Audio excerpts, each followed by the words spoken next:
কোনোভাবে মবটা বের হয়ে আমি পুলিশের কাছে যেতে যেতে হাঁটতেছিলাম, এর মধ্যে পেছন দিয়ে আমাকে ইট পাটকেল ছোড়া হলো। আমার এদিক থেকে এদিক কেটে গেল, আরও ইট টিট লাগলো। এবং আমার পরে আমার ভিডিওগ্রাফার ছিল জাহিদ, তাকেও ঘিরে রেখেছিল। যারা আন্দোলনকারী ছিল আমি এক বাক্যে বলতে পারি ওরা আসলে শিক্ষার্থী না, অভিভাবকও না। এতটুকু বলতে পারি শিক্ষার্থীরা আসলে আঘাত করেনি, শিক্ষার্থীরা আমাকে সেভ করেছে। আঘাত করেছে যারা, এরা বহিরাগত। ওনাদের উদ্দেশ্য ছিল আসলে আমাদের মাঠ থেকে তুলে দেওয়া, আমরা যাতে ওনাদের কোনো ছবি বা ওনাদের কোনো সহিংসতা আমরা না নিতে পারি। সাপ্লাই লাইনের যে পাইপ, সেই পাইপ দিয়ে আমার মাথার মধ্যে একটা সজোরে আঘাত করলো। বৃহস্পতিবার কমপ্লিট শাটডাউনের দিন। এই দিন আসলে যে যারা কোটা সংস্কার আন্দোলনের, বৈষম্য বিরোধী ছাত্র আন্দোলন, ওদের শাটডাউন কর্মসূচি ছিল। এই কর্মসূচিতে কিন্তু আপনারা জানেন যে বেসরকারি বিশ্ববিদ্যালয়গুলো যারা শিক্ষার্থী আছে তারাও কিন্তু রাস্তায় নেমেছে এবং আন্দোলন করেছে। আমরা দেখেছি যে বসুন্ধরা আবাসিক এলাকার যে গেট, নতুন বাজার বা বাড্ডা, ওই এলাকায় হচ্ছে নর্থ সাউথ আইইউবি, এআইইউবি ছেলেপেলারা নেমে আসলে আন্দোলন করে। তো যাওয়ার পর যেটা হলো যে আমি যখন নামলাম দেখলাম যে ওরা রাস্তা ঘিরে ফেললো এবং আন্দোলন করলো, এবং আন্দোলনকারীরা অসংখ্য আন্দোলনকারী আমার সাথে কথা বলতেছিল। তো হুট করেই আপনার যখন বিশ্ববিদ্যালয়ের কয়েকজন শিক্ষার্থী আমার সাথে গল্প করতেছিল, এর মধ্যে মধ্যবয়স্ক, এটা হবে অ্যারাউন্ড 40 বা 45, 3-4 জন এসে আমাকে ঘিরে ধরলো। আমি জিজ্ঞেস করলাম আপনারা কারা? ওরা বললো যে আমরা অভিভাবক। কিন্তু আসলে আমি তো 2টা বিশ্ববিদ্যালয়ে পড়েছি, তো এই 2টা বিশ্ববিদ্যালয়ের স্টুডেন্টদের অভিভাবকদের আসলে এরকম অভিভাবক আমি এর আগে কখনো দেখি নাই। তারপর যেটা হলো যে ওরা ঘিরে ধরে আমাকে বললো যে তুই দালাল, তুই আমাদেরকে দেখাস না, লাইভ করাস না, তুই শুধু পুলিশ দেখাস। তো তুই এর আগের দিন একটা অনাকাঙ্ক্ষিত ঘটনা একটা টেলিভিশনে ঘটেছিল এক ভিডিওগ্রাফারের, তো এটা উল্লেখ করে বলছে তুই আমাদের উপর গুলি চালাইতে বলস, বলে আমাকে ঘিরে ধরলো।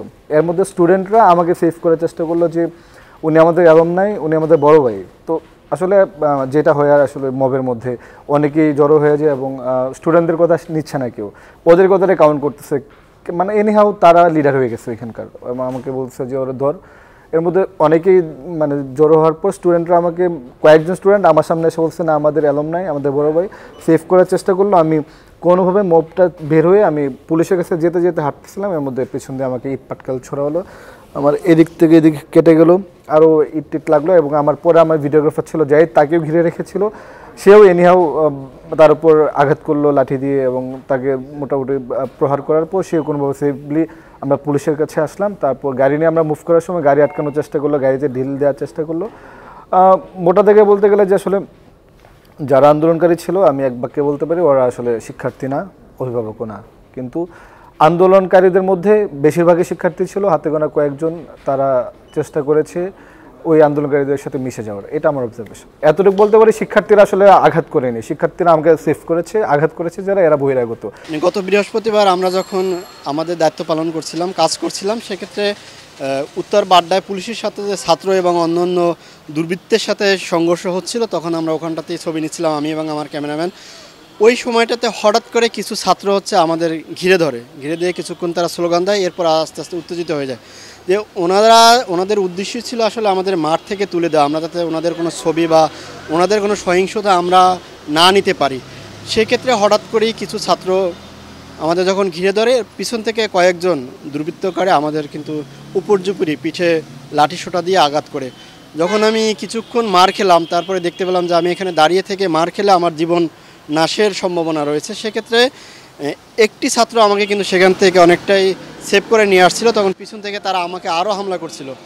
পরবর্তীতে আমি যখন একটু সামনে নিরাপদে চলে আসলাম, তখন কিন্তু তারা, আমি যখন জীবন বাঁচাতে দৌড় দিলাম, তখন তারা আমাকে ধাওয়া করলো। কানাডা ইউনিভার্সিটি থেকে একেবারে ইউরোপ পর্যন্ত তাকে আমাকে ধাওয়া করে নিয়ে আসছিল। ওই সময় যদি আমি মাটিতে পড়ে যেতাম, তারা যদি আমাকে ধরতে পারতো আরও, তাহলে হয়তো আমি আজকে দিনটা বেঁচে নাও থাকতে পারতাম।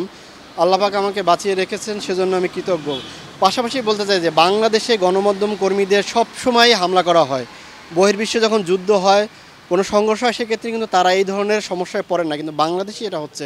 আমরা চাচ্ছি যে গণমাধ্যম কর্মীদের উপরে হামলা হলে অন্ততপক্ষে এদের বিচারের সম্মুখীন করা হোক, সেক্ষেত্রে এই হামলা কিছুটা কমবে। প্রতিক্রিয়াটি নেওয়ার এক পর্যায়ে আমরা যখন আমাদের পেশাগত দায়িত্ব পালনে ব্যস্ত, তখন 8-10 জন যাদেরকে আসলে খুব ভালোভাবে লক্ষ্য করা আমার পক্ষে সম্ভব হয়নি, বিশেষ করে পিছন থেকে এসে তারা আমাকে এবং আমার সহকর্মী যিনি ছিলেন ক্যামেরা পার্সন, তাকে এলোপাথারি কিল ঘুষি দেওয়া শুরু করে। তো আমাদের কাছে বুলেট প্রুফ জ্যাকেট পরা ছিল, মাথায় হেলমেট ছিল, যে কারণে বেশিরভাগ কিল ঘুষি আসলে আমাদের খুব বেশি আমরা আহত হইনি, কিন্তু আপনি জানেন বুলেট প্রুফ জ্যাকেটটা ঠিক কাঁধের এই জায়গাটা খোলা থাকে, এখানে আমি বেশ কয়েকটা ঘুষি লেগেছে, সেটার ব্যথা এখনো কিছুটা আছে।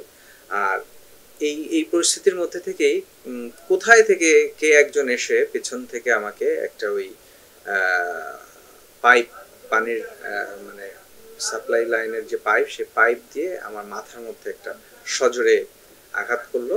আমার হেলমেট ছিল, সে কারণে আঘাতটি হয়তো আমাকে শারীরিকভাবে আহত করেনি, কিন্তু সজোরে আঘাতের হেলমেট পরা অবস্থাতে এক ধরনের ট্রমা, বা আমি খুবই আসলে অবাক হয়েছি যে এমন তো হওয়ার কথা ছিল না, কারণ আমি তো আমার পেশাগত দায়িত্ব পালন করার জন্যই গিয়েছি এবং আমি কোনো পক্ষ নিয়েও সেখানে যাইনি। তো সেটি একটা খুবই দুঃখজনক অভিজ্ঞতার মধ্যে দিয়ে আমরা গেছি, এবং তারপরে আমি এবং আমার সহকর্মী যত দ্রুত সম্ভব ওখান থেকে বের হয়ে আসার চেষ্টা করলাম। তখনও 2-3 জন ছিলেন যারা আসলে অতি উৎসাহী, তারা আমাদেরকে ধাওয়া করার চেষ্টা করেছিলেন।